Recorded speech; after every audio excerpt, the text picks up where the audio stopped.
It was late one Friday evening when Sarah, weary from a long week at work, made her way upstairs to unwind in her bedroom. As she passed her husband, Dan's office door, she noticed that it was slightly ajar. His office was his sanctuary, his quiet space, and never had she felt the need to intrude. But something in her gut gnawed at her, a feeling she couldn't shake. Maybe it was the late nights he'd been staying up, or his increasing distance when he was around. Just a peek, she thought. As she gently pushed the door open, she wasn't expecting much. Maybe just the soft glow of his computer screen, the familiar hum of his work. What she saw, however, sent a wave of cold shock through her body. Dan wasn't alone. Leaning in toward him, her best friend, Amy, sat close, their heads almost touching as they laughed softly over something on his screen. It wasn't the first time Sarah had noticed them talking more frequently, but this felt different. Too close. Too intimate. Her heart pounded in her chest, and for a moment, Sarah froze. She knew what this could mean. Amy had always been a trusted confidant, someone she'd leaned on during hard times.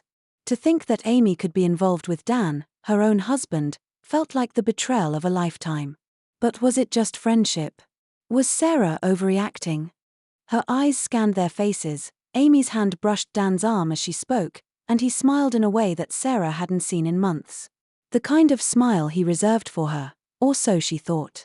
4 years, Sarah and Dan had been through thick and thin. They had raised children together, built their lives, and fought for their bond.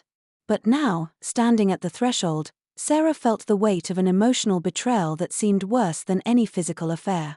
Her emotions tumbled like a storm. Anger, heartbreak, confusion, and the worst, betrayal. She wanted to confront them, but she didn't know how. If Amy could do this, could Sarah trust anyone? The questions flooded her mind. Was it an affair, or was this just the beginning of something that had crossed a line emotionally? Could she save her marriage? Did Dan feel the same way about Amy as he once felt about her? The discovery left Sarah reeling. As she closed the door quietly and retreated back to her own room, she sat on the bed, trying to make sense of it all. She didn't know how to feel about Dan anymore, nor how to face Amy. What she once thought was a secure, loving relationship had been broken open in ways she never imagined. And now, she would have to confront the truth, no matter how painful. The aftermath would unravel in ways that Sarah couldn't predict. Would Dan admit to what was happening? Would Amy apologize, or deny everything?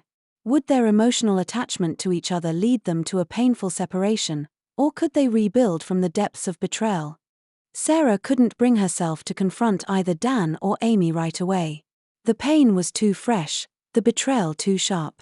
Instead, she spent the entire night staring at the ceiling, tossing and turning in her bed, unable to quiet the noise in her mind. What was happening? What had she missed? She couldn't help but wonder if she had been blind to something that had been brewing for much longer than she realized. The next day, Sarah kept herself busy with the mundane tasks of life.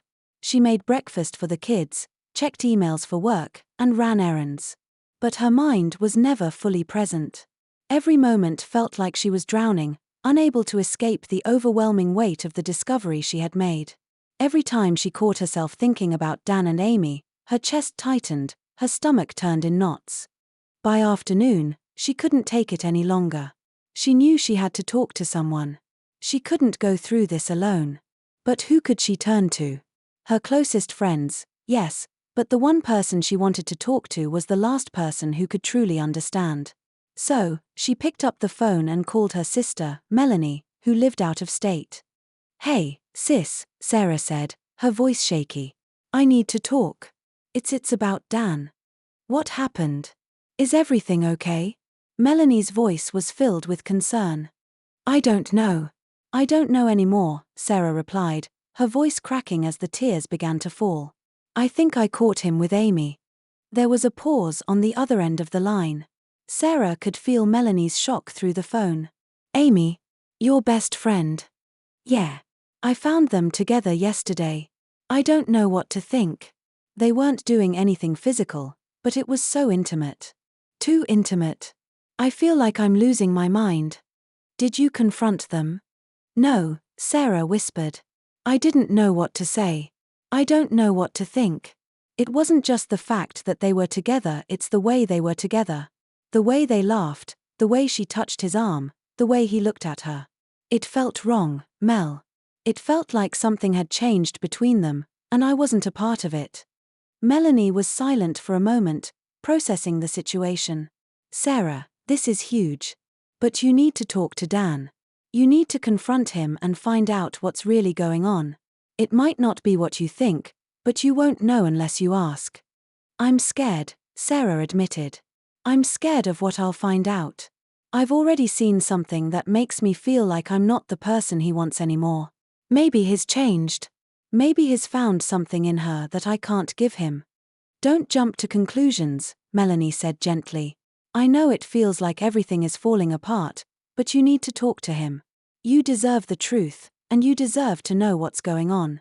With her sister's words still lingering in her mind, Sarah spent the rest of the day in a haze. The kids came home from school, and she tried her best to be present for them, but it was impossible to ignore the thoughts swirling in her head. Her marriage, the one thing that had always been her rock, felt like it was slipping through her fingers, and there was nothing she could do to stop it. That evening, Dan came home from work late, just as he always did. Sarah had debated confronting him over dinner, but she knew it wasn't the right time. Instead, she decided to wait until they were alone. When the kids went to bed, she could finally ask the questions that had been haunting her. As they sat together on the couch, the air between them was thick with unspoken tension. Dan seemed distant, too absorbed in his phone to notice Sarah's discomfort. She felt the sting of isolation in that moment. It was as though they were two strangers sharing a house, but not a life. Dan, Sarah said quietly, her voice trembling with emotion. We need to talk. Dan looked up from his phone, sensing the gravity in her tone. He set it down on the coffee table and turned toward her, his expression unreadable. About what? About you and Amy, she said, her voice firm, despite the tears threatening to spill. Dan's face fell, his shoulders slumping. He was caught. Sarah, You don't have to say anything. I saw you two together. I saw the way she touched you, the way you laughed together. I don't know what's going on, but I need to know the truth. Are you having an affair with her? Dan's eyes darted around, avoiding her gaze. He swallowed hard, clearly struggling with what to say next. Sarah, no. It's not like that. I swear. Then what is it like? She pressed. I saw what I saw, Dan. What am I supposed to believe? You're my husband, and she's my best friend. If there's nothing going on between you two, why do you look at her like that? Why does she touch you like that? Dan let out a heavy sigh and leaned back in the couch, rubbing his hands over his face. He seemed defeated, as though a great weight had finally broken him. I never wanted you to find out this way. I didn't want to hurt you. The words hung in the air, too heavy to ignore. Then why didn't you tell me what was happening? Why didn't you talk to me before this got so complicated? I don't know, he admitted, his voice cracking with regret. I didn't know how to. Amy and we've been talking more lately. There's been this emotional connection between us, and I didn't know how to stop it. I didn't know if I wanted to. Sarah's heart shattered as his words sank in. He had been emotionally attached to her best friend. The realization was like a slap to the face.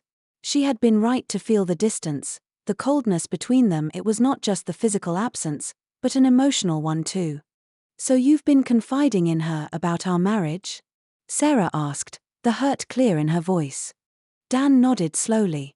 Yeah. I never meant for it to go this far, Sarah. But I feel like I've lost you. Like you don't see me anymore. The words cut deep. She had been busy with everything else, the kids, her job, life, and in the process, she had let her emotional connection to Dan slip away.